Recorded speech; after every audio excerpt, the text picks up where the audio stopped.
আজকে আমরা অষ্টম শ্রেণীর দ্বিতীয় পর্যায়ক্রমিক মূল্যায়ন 2026 সালের বাংলা বিষয়ের সম্পূর্ণ উত্তর সহ নমুনা প্রশ্নপত্র সেট 4 সম্পর্কে আলোচনা করব। তো চলো এই ভিডিওতে আমরা দেখে নিই ক্লাস 8-এর সেকেন্ড ইউনিট টেস্ট 2026 বেঙ্গলি সাবজেক্টের এই কোশ্চেন পেপার এবং তার উত্তরগুলো। সেকেন্ড সামিটিভ ইভ্যালুয়েশনে তোমাদের 50 নম্বরের পরীক্ষা নেওয়া হয়, সময় থাকে 1 ঘন্টা 30 মিনিট। এই প্রশ্নোত্তরের পিডিএফ ফাইলগুলো আমাদের সহজ লেসন অ্যাপের মধ্যে দেওয়া আছে। অ্যাপের লিঙ্ক রয়েছে ডেসক্রিপশন বক্সে বা গুগল প্লে স্টোর থেকে তোমরা অ্যাপটিকে ডাউনলোড করে নিতে পারবে। সেখানে পেইড কোর্সের মধ্যে দেওয়া থাকবে এর পিডিএফগুলো।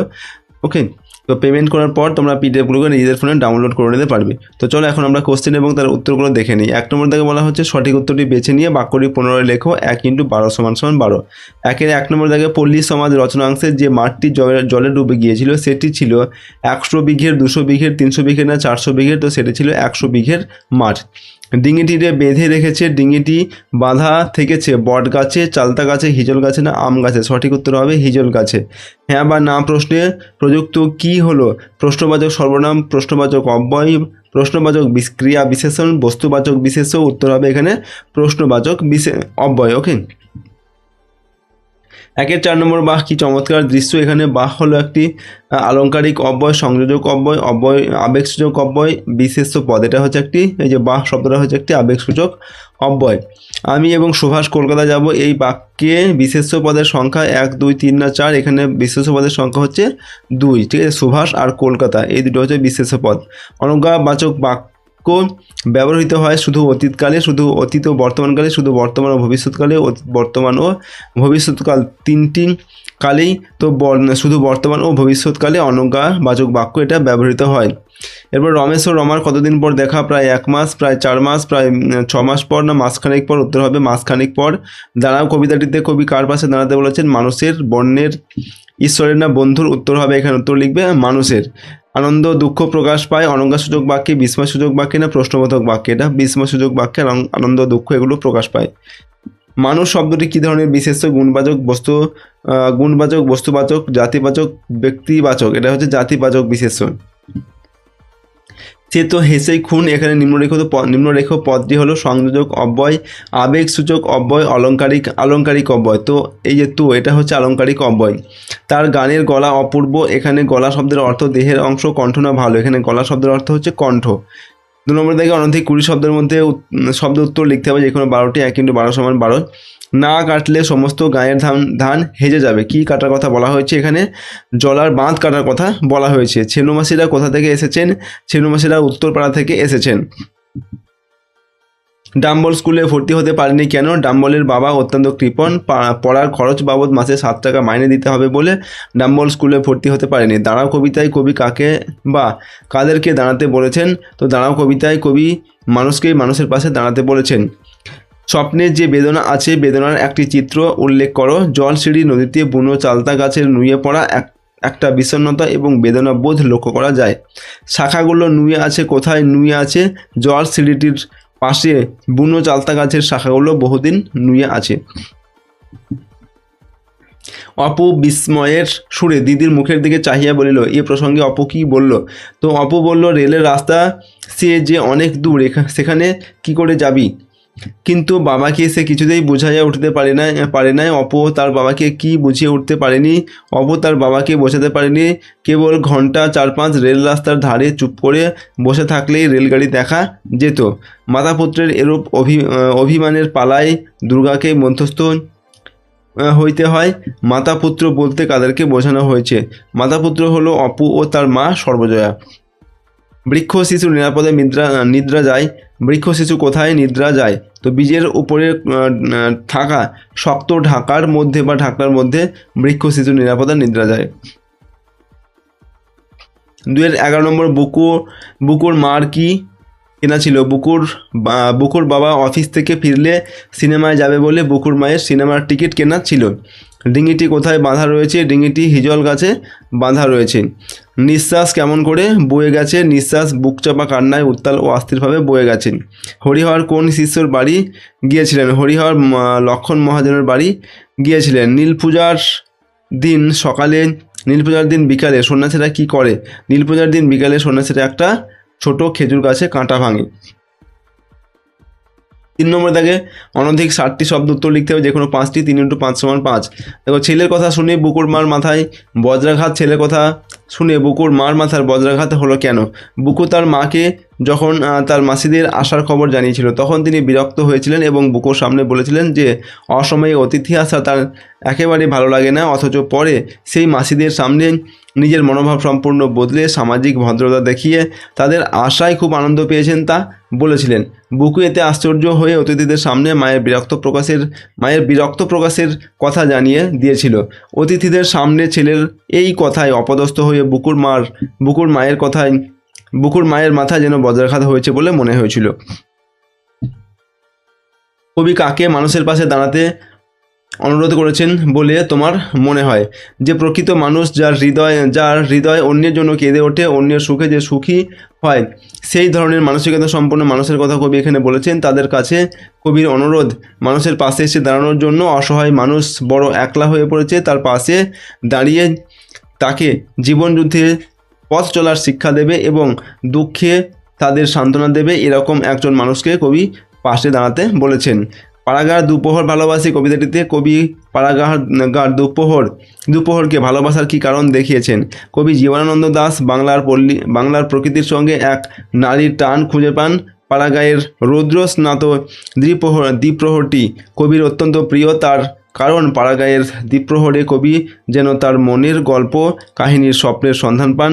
এই নির্জন দুপুরে কবি যেন প্রান্তরের কাছে তার হৃদয়ের কথা শুনতে পান, স্বপ্নের সন্ধান পান। তাই দ্বীপ্রহরটিকে কবি ভালোবাসেন। 3-4 নম্বর, প্রত্যেক বীজ হইতে গাছ জন্মে কিনা কেহ বলিতে পারে না, বীজ থেকে গাছের জন্মের জন্য অত্যাবশ্যকীয় শর্তগুলি আলোচনা করুন। বীজ থেকে গাছ জন্মাতে অনুকূল পরিবেশ প্রয়োজন। যদি বীজ কঠিন পাথরের উপর পড়ে তাহলে সেখান থেকে তার অঙ্কুর বের হতে পারে না, কারণ অঙ্কুর বের হতে উত্তাপ জল ও মাটির সংস্পর্শ চাই। অতিরিক্ত ঠান্ডা পরিবেশে বীজ অঙ্কুরিত হতে পারে না। অপরদিকে জল শোষণ করে বীজ ফুলে উঠলে তবেই বীজের অঙ্কুরোদ্গম হয়। মাটিতে প্রবেশ না করলে অঙ্কুরিত বীজ থেকে গাছ জন্মায় না। পৃথিবীর কোন কোন অংশে হাওয়া ঘুরে বেড়ায় লেখো। পৃথিবীর কোনো নির্দিষ্ট স্থানে হাওয়া থাকে না, সব তীর ছুঁয়ে সর্বত্র হাওয়া ঘুরে বেড়ায়। পাহাড়, বন্দর, নগরে ঘন ভিড়, অরণ্য, তেপান্তরের মতো শূন্য প্রান্তরে হাওয়া ঘুরে বেড়ায়। এমনকি পার্কের বেঞ্চিতে, চিমনির নিঃসনে, কাননের ক্রন্দনেও তাদের অস্তিত্ব অনুভব করা যায়। 3-6 নম্বর, ডাহুক মেয়েরা বেড়াইতে আসে গানে গানে কথা কয়ে। ডাহুক মেয়ে কারা, তারা কাদের নিয়ে আসে, তারা কিভাবে কথা বলেন? কবিতার ডাহুক মেয়ে হলো পল্লী প্রকৃতির এঁদো ডোবায় থাকা জলচর মেয়ে পক্ষী। ডাহুক হলো এক ধরনের জলচর পাখি, তাদের ছানা বা বাচ্চারা এঁদো ডোবাতে থাকে। এইসব জলচর পাখিরা যেন নিজেদের বাচ্চাদের নিয়ে বেড়াতে আসে। ডাহুকরা গান গেয়ে গিয়ে কথা বলে, অর্থাৎ তাদের মিষ্টি ডাক দিয়ে যেন মনের ভাব বোঝায়। 4 নম্বরে 50 থেকে 60টি শব্দে একটি প্রশ্নের উত্তর লিখতে হবে। প্রশ্নের মান 3 নম্বর দেওয়া আছে। আমি মরবার সময় বইখানা তোমায় দিয়ে যাব দাদু, কে কাকে এই কথা বলেছিল? কোন বইখানি দিয়ে যাওয়ার কথা ছিল? অপুকে এই কথাটি বলেছিলেন গ্রামের বয়স্ক ব্যক্তি নরোত্তম দাস বাবাজি। প্রেমভক্তি চন্দ্রিকা বইখানা অপুকে দিয়ে যাওয়ার কথা তিনি বলেছিলেন। দুর্গা অপুর খেলাধুলার সরঞ্জাম বলতে কী ছিল লেখো। দুর্গার খেলার সরঞ্জাম ছিল কয়েকটি কড়ি, নাটা ফল, আমের গুটি। অপুর খেলার সরঞ্জাম ছিল একটি রং ওঠা কাঠের ঘোড়া, একটি টোল খাওয়া টিনের ভেপু বাঁশি, কয়েক কড়ি, 2 পয়সা দামের একটি পিস্তল ইত্যাদি। 5 নম্বরে হচ্ছে কঠিন শব্দটিকে পৃথক পৃথক অর্থে প্রয়োগ করে 4টি বাক্য রচনা করো। ঠিক আছে, প্রশ্নের মান হচ্ছে এখানে 1 নম্বর করে। দেখো আমরা লিখছি, আমার বাবার মতো কঠিন মনের মানুষ আমি দেখিনি। এখানে কঠিন শব্দের অর্থ কি? দৃঢ়। ঠিক আছে, এরপর দেখো, কঠিন সময়ে মানুষকে কাছে পাওয়া যায় না। এখানে কঠিন শব্দের অর্থ হচ্ছে দুঃসময়। তো 3 নম্বর হচ্ছে, এই কঠিন শীতের রাতে বাইরে বেরোনো অসম্ভব। এখানে কঠিন বলতে কি? খুব কড়া শীত, আর অত্যন্ত শীত।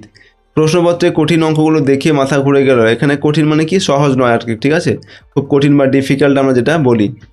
তারপর হচ্ছে অথবা দিয়ে কথা শব্দটাকে পৃথক পৃথক অর্থে প্রয়োগ করে বাক্য রচনা করতে হবে। দেখো 1 নম্বর দিয়ে আমরা লিখছি, মহাপুরুষের বলে যাওয়া কথা মানুষ চিরকাল মনে রাখে। ঠিক আছে, এখানে কথা কি? এখানে কথা বলতে বাণী, মহাপুরুষের যে বাণী সেটাকে বলা হচ্ছে কথা হিসেবে এখানে ব্যবহার করা হয়েছে। 2 নম্বর হচ্ছে আমি তোমাকে কোনো কথা দিতে পারছি না, এখানে নিশ্চয়তা বা প্রতিশ্রুতি হিসাবে কথা দেওয়ার কথা বলা হচ্ছে, ঠিক আছে। এখানে আমি তোমাকে কোনো কথা দিতে পারছি না, মানে আমি তোমাকে কোনো প্রতিশ্রুতি দিতে পারছি না, ওকে। তারপর 3 নম্বর কথায় কথা বাড়ে।